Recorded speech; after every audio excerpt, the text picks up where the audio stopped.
Hi everyone. I don't know what to speak. It's been a busy day since morning. First of all, let me welcome you all to this the event. I'll start with apologies if we fell short of anything. I know this is, I think, the first time we are trying something of this scale, and I hope you guys had some of you, got a good glimpse of the deep tech ecosystem in India in this city with the lab visits. And then I'm sure a lot of you went to the stalls of our portfolio companies on both sides of the hall. Some of you I know could not, were not aware there were stalls on the other side, but I guess, there will be a gap in the tea break where you'll find some time to visit the stalls. So I'll just keep it short. Let me formally welcome you all to this Deep Tech Confluence, as we called it. The whole idea of deep tech is something which we started off way back in 2018 when we started investing. But then this is something which took shape in the country, in India, most strongly in the last, I would say 2-3 years. So let me start with the Seafund story. Why Seafund? Why we are here? And what is the journey till now? And how? And my partners probably will follow on and tell you what is the journey we are looking at as we go ahead.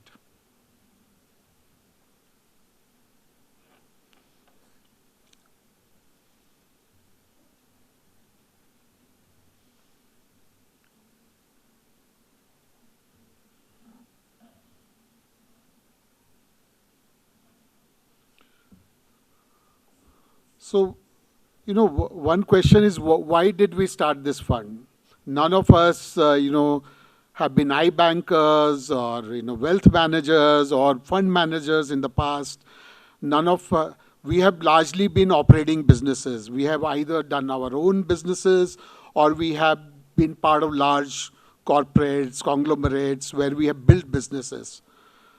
So, the thought, I've been part of the startup world personally in the 2000 era, when we had a quick dot-com boom and bust in 99, 2000. And then it was back to the corporate world. And then I went to INSEAD in 2011-12 for an executive program. And that is where I met my partner, Mayuresh. And post that, we started looking at the boom, the initial ecosystem, startup ecosystem growing in this phase of the startup journey. Like the 2000 era was very short, and this was something we started with 2008 in the US when we saw the Googles of the world, the Facebooks of the world, and then in India we saw the Flipkarts, the Snapdeals of the world, largely focused consumer. Then came the the taxis and the Ubers and the Olas of the world. And and then we saw, a lot of work happening around fintech, right? Fintech was the next growth engine. So while all this was happening, and some of us who had worked in the industry across different sectors were very keen, having been part of the ecosystem earlier, to understand what was happening. And then when we started engaging with the startups, we saw that there was a gap, right? We saw that IITians were coming and building companies, trying to do things, trying to solve local problems. But, they did not really understand the 360-degree view of businesses. They were probably good at technology, they were good at certain areas, and many of these things, if you see, areas like, services, like home services. There were a number of startups which came up and failed, and we still have somebody like Urban Company, which has been successful, came through all this. So while this was happening, a lot of tech was also starting to happen, right? SaaS and stuff like that. So the idea was to see if we can add value. And how could you add value? Startups certainly don't have a way to give money to you. So idea was, can we pull in capital and start investing and see if we can provide value to them. So our journey started with the idea of not just giving them money, but also adding value, where we can provide a 360-degree view to them where we can help them manage their businesses better without getting into their shoes.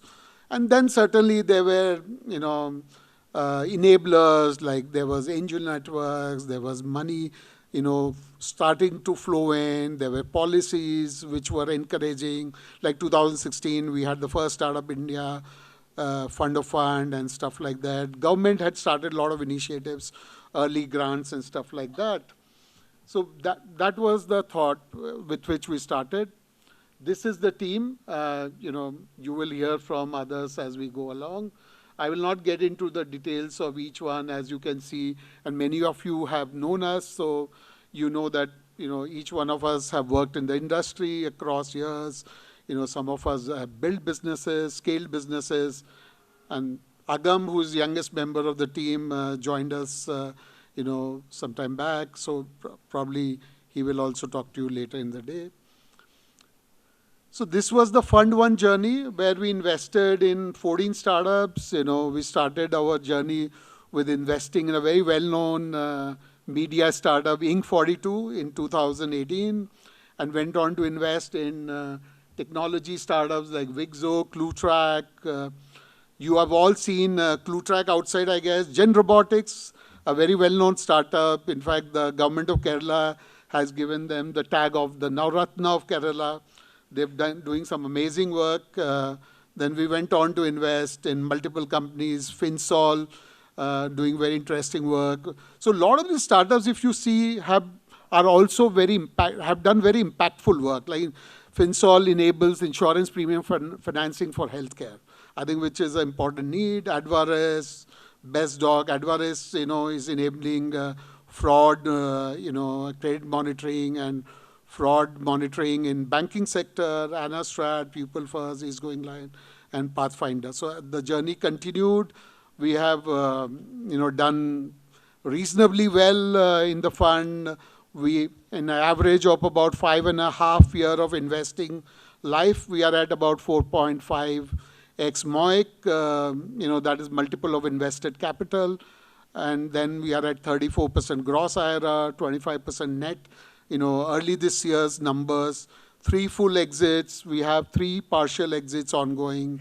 Some of our successful companies are raising Series B. Some of them are getting to Series C journey. And 20 plus follow-ons, I think, is a dated number. Probably there are at least 30 plus follow-ons in these companies in this journey. So, that has been the journey till now. To continue this discussion, I'll probably call Mayuresh to take us forward. Thank you all for listening.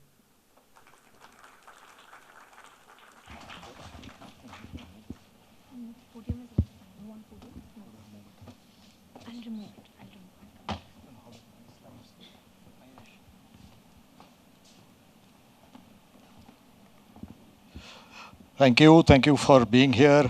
I think you spent some time doing the lab visit. So should we quiz you on what you guys saw? Rishabh, do you mind pulling up the quiz? I'm just kidding here. The reason why we wanted to do this here is, the obvious thing to do this was in a 5-star hotel, but the experience, the ambience, the history of this place, and how that maps out to what our portfolio companies are doing, I think no other place could have replicated that experience. I hope you got to get a sense of what's going on in India. It's just a glimpse. There's a lot of dynamic things that lie in the future. What I would try and convey in the next 4 minutes or so, I definitely, Narendra and I don't want to be the reason why it all cascades out of hand, is there what's happening? I won't touch upon these. These are just slides for you to eyeball. We all know what's happening in the country. But is there money to be made? And what can you guys do about it, right? And there are enormous structural shifts. When we started talking deep tech 2016, 2017, most people didn't even know. Even now, people still ask, deep tech chidiya kya hai? But even, and everybody wants to jump onto the bandwagon because right from the PM to the industries minister to the IT minister, mainline media talks about deep tech. So if it's mainstream, then obviously there's money to be made. Some of the shifts that we have already seen, there's talent, what's happening geopolitically is obviously forcing some nations to take some calls. Some of these are long awaited, and we are hopefully for the in the longest time, the last 25, 30 years, that we have alignment right from the policymakers to the bureaucrats, to the money men, and to the startup founders. Everybody is aligned, and everybody knows that we need to have our own tech stack, we need to have our own technologies.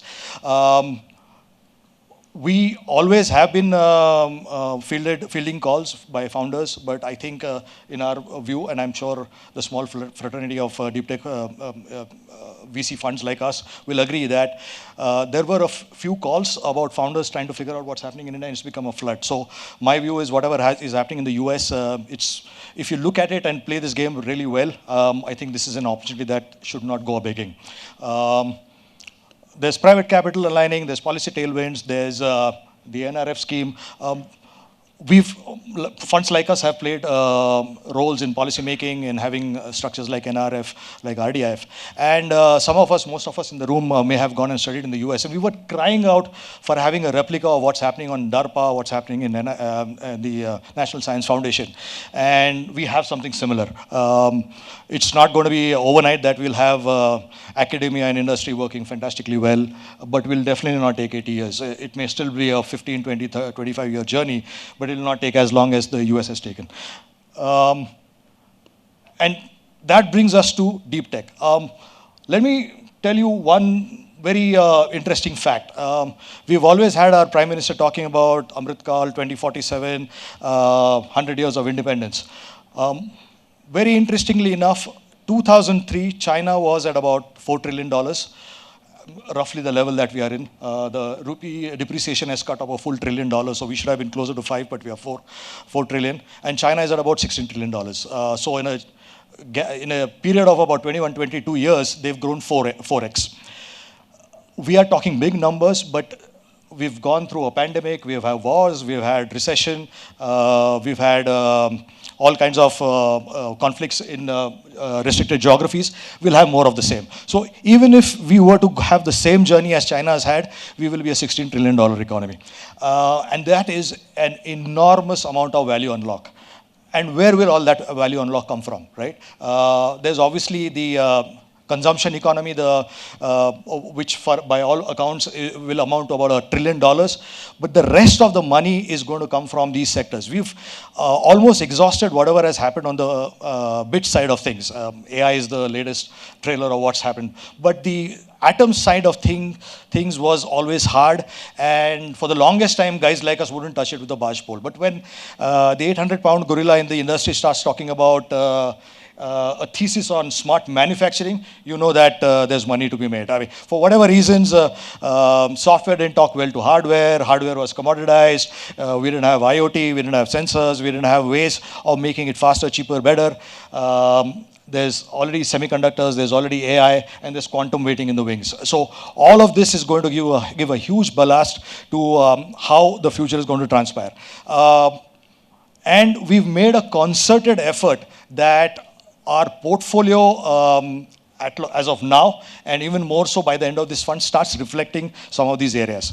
The government has gone about concertedly after 3 areas where there is the biggest forex outflow. The biggest obviously is oil, the second is defense, and the third is electronic manufacturing. And the schemes that you see are a direct fallout of that. And I'm sure you would have spent some time talking to our portfolios, and a lot of these map out to these areas: aerospace and defense, EMS, and the defense manufacturing. I'll pause here and I'll invite Narendra to take you towards the conclusion of this, and we'll move on to the keynote speaker. Narendra. Great, thanks, Mahesh. I need my clicker.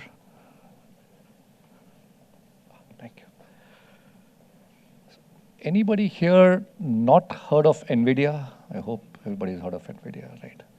Anybody here know what Micron is? Some people may not have heard of Micron, right? Where we are going, right? Very simple. Last year, last quarter, the profit of Samsung is about $250 billion. Profit, right? Somewhere in that range, is the number. Our entire industry combined in India does not reflect that kind of profit.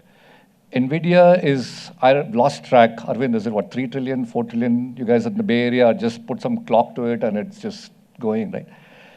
Now, why these numbers are interesting, I mean, obviously you read enough about this, is that we started investing in, from this fund, semiconductors, we started investing in rockets. Anybody heard of SpaceX? SpaceX, $1 trillion, $2 trillion, $5 trillion, God knows what the number is going to be. Sorry? Today, yeah, auspicious day, right, for them also. So, Ronak was on stage, some of you saw, must have seen. We went into that journey, at least from a space tech perspective, over a year ago. I don't know where's Ronak, there he is in the corner. He came into the office one day, sir, I've seen you speak 20 years ago. He reminded me of my age. So this is the fund which is investing in people like Ronak and Caligo and Consent and others from this. It's a modest $30 million fund which we set up, right? And focus is to try and get about 20 odd companies. And also, again, everybody asks, all the investors ask, "Acha, theek hai, this is all good. Kya return milega, right? Or kab milega, right? Is the essential question. Of course, this follows the AIF journey, and fund life and expected somewhere in the range of 30-35% IRR. Many of you must have seen these companies outside. I won't go through each of this. The point is the years. The message in this slide is the year of investment, right? In 24, right, we went into, Anshul is somewhere here in the audience. There he is. In 24, we looked at drones differently, right, with Anshul and said, drones is fine, but what if drones became useful for logistics, right? In 24, we went with, Consent, right? Ashish is also somewhere here in the audience. There he is. We looked at insurance and said, insurance is a very small sector in India, but it's a curve which is going to grow. And once it grows, it's going to have its own problems. And Ashish is going to go off and solve many of those problems, right? 25, early 25, right? I remember I got a phone call when we announced Take Me to Space and said, literally the guy said, Satya gaya hai. So in Hindi, it's like, have you gone mad, right? What's wrong with you? Space mein kaun data center banayega, right? Some of the people who are attempting that now is Elon Musk, China, and many others who are following Ronak, if I may say, right? So Caligo, we invested in March 25. Semiconductors is unfortunately or fortunately become a household name today, right? We started investing in semiconductor way back. With Bhavil and C Electric, we looked at EV differently and we said batteries is a big boys game. What if we went and invested in the control of the EV and make controllers for EV, and that eventually controllers can be used in variety of places. So I won't talk about the portfolio, but it's interesting to see the timing at which we were able to get into some of these portfolios and sort of watch them scale. Many of the folks in the industry who've joined us and become co-investors into many of these portfolio companies, we've been supported by a crazy amount of expertise across the globe, right? Arvind is sitting here in the audience. Mr. Vishwanathan is, up front here, and, there he is. Should we point out that in publicly we can make fun, he's also part of the investment committee. So he keeps us honest in terms of numbers. Raja, are you here? Oh, there he is. Oh, they're way back, right? So Mr. Raja Manikam is probably amongst, of course, modest Raja sitting in the back, was amongst the few CEOs in the whole electronic semiconductor industry who's made an exit which is bigger than almost anything in the at least Indian context so far, and we'll hear from him pretty soon, right?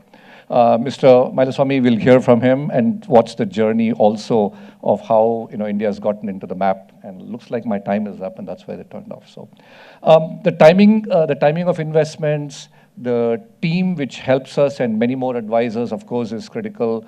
We're doing okay so far, right? Again, this is very early days of Fund 2. In the short journey, the numbers are not too bad. We'll do more.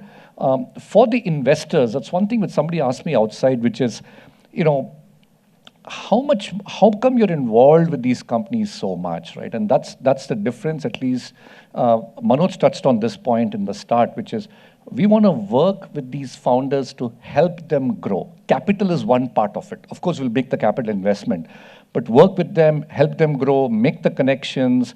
I saw 5 or 6 people from the semiconductor industry, from AMAT and Caligo and all the other funds talking to each other. These connections help our portfolio companies grow, right? Amongst other things, right? So we've all come from operator backgrounds, and we want to make sure we can get our portfolio, solve the next hurdle, and sort of, move on. Like we talked about net overall, 24 companies, 3 exits done, 3 exits in process. As all of you investors understand, the exits is where, the rubber meets the road, and that number is, growing significantly. And in Fund 1, we'll see quite a few of these close, right? So in 17 odd, we kind of bet this notion of deep tech, right? The slides which Myresh showed you on the journey and why deep tech is important, believe it or not, those slides were made over a year ago. We have not touched those slides. We have not edited those slides. A year ago, those slides on deep tech were created, with us and an agency. And till date, we have not touched it because all the aspects which we wrote down of why, India's deep tech moment now have not changed and only amplified sort of in the last 9 months. So I think it's a fair submission to say that with our advisors and, with the leadership of the fund, we've been able to meet folks early and kind of, you never jinx it and knock on wood, but at least predict the objects around the bend and sort of, start investing in it. So we sort of hope to keep the journey. It's a little preposterous, but we will say many of the world is catching up. Deep tech has become such a term now that, it's everywhere. So at this stage, I want to close, but I also want to close by inviting all of our team members on stage. So, and then we can go Manoj, Myresh, Agam, Ganesh, Mr. Shradan, please join us. Ajay, where else? Who else am I missing? Jay, of course. Where's Jay? Yes, he's going to speak. We're going to put him on. We're going to put him. Sir, investment committee में तो थोड़ा तो बनता है बोलने के लिए. Jay, did I? Oh, there he goes.